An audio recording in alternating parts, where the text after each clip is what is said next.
चित्रलेखा, विक्रम और बेताल, सिंहासन बत्तीसी। दूसरी पुतली चित्रलेखा की कथा इस प्रकार है। एक दिन राजा विक्रमादित्य शिकार खेलते खेलते एक ऊंचे पहाड़ पर आए। वहां उन्होंने देखा एक साधु तपस्या कर रहा है। साधु की तपस्या में विघ्न नहीं पड़े, ये सोचकर वे उसे श्रद्धापूर्वक प्रणाम करके लौटने लगे। उनके मुड़ते ही साधु ने आवाज दी और उन्हें रुकने को कहा। विक्रमादित्य रुक गए और साधु ने उनसे प्रसन्न होकर उन्हें एक फल दिया।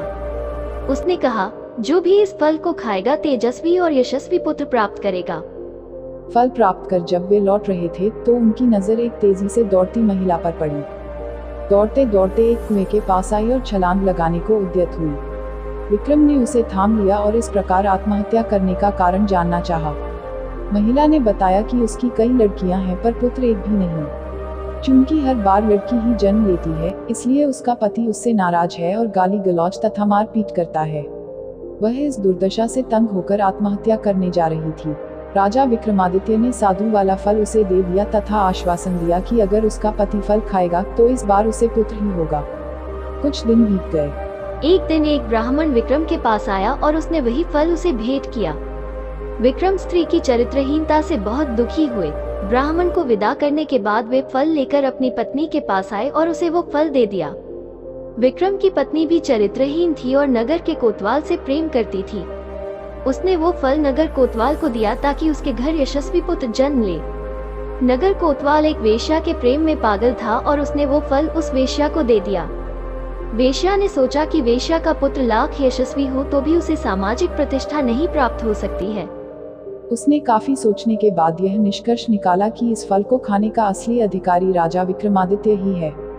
उसका पुत्र उसी की तरह योग्य और सामर्थ्यवान होगा तो प्रजा की देखरेख अच्छी तरह होगी और सभी खुश रहेंगे। यही सोचकर उसने विक्रमादित्य को वह फल भेंट कर दिया। फल को देखकर विक्रमादित्य ठगे से रह गए। उन्होंने पड़ताल कराई तो नगर कोतवाल और रानी के अवैध संबंध का पता चल गया।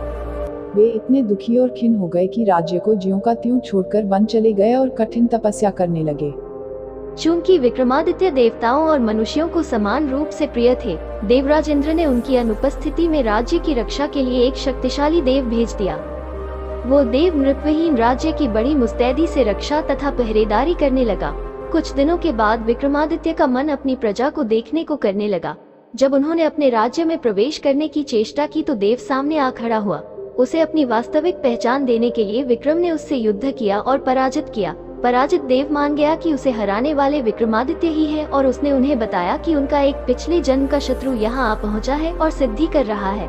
वो उन्हें खत्म करने का हर संभव प्रयास करेगा। यदि विक्रम ने उसका वध कर दिया तो लंबे समय तक वे निर्विघ्न राज्य करेंगे।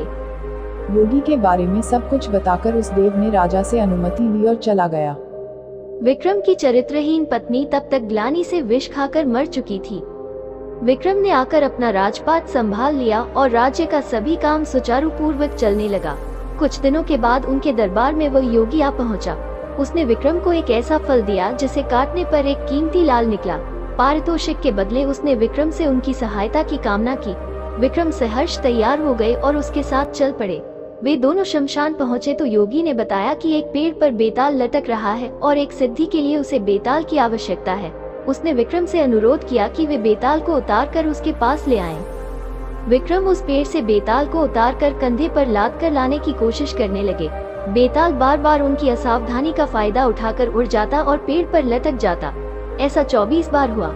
हर बार बेताल रास्ते में विक्रम को एक कहानी सुनाता। 25वीं बार बेताल ने विक्रम को बताया कि जिस योगी ने उसे लाने भेजा है वह दुष्ट और धोखेबाज है। उसकी तांत्रिक सिद्धि की आज समाप्ति है तथा आज वो विक्रम की बलि दे देगा। जब विक्रम देवी के सामने सर झुकाएगा, राजा की बलि से ही उसकी सिद्धि पूरी हो सकती है। विक्रम को तुरंत इंद्र के देव की चेतावनी याद आई।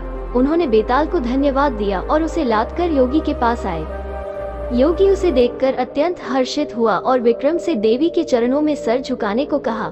विक्रम ने योगी को सर झुकाकर सर झुकाने की विधि बतलाने को कहा। ज्यों ही योगी ने अपना सर देवी चरणों में झुकाया कि विक्रम ने तलवार से उसकी गर्दन काट दी। देवी बलि पाकर प्रसन्न हुई और उन्होंने विक्रम को 2 बेताल सेवक दिए। उन्होंने कहा कि स्मरण करते ही ये दोनों बेताल विक्रम की सेवा में उपस्थित हो जाएंगे।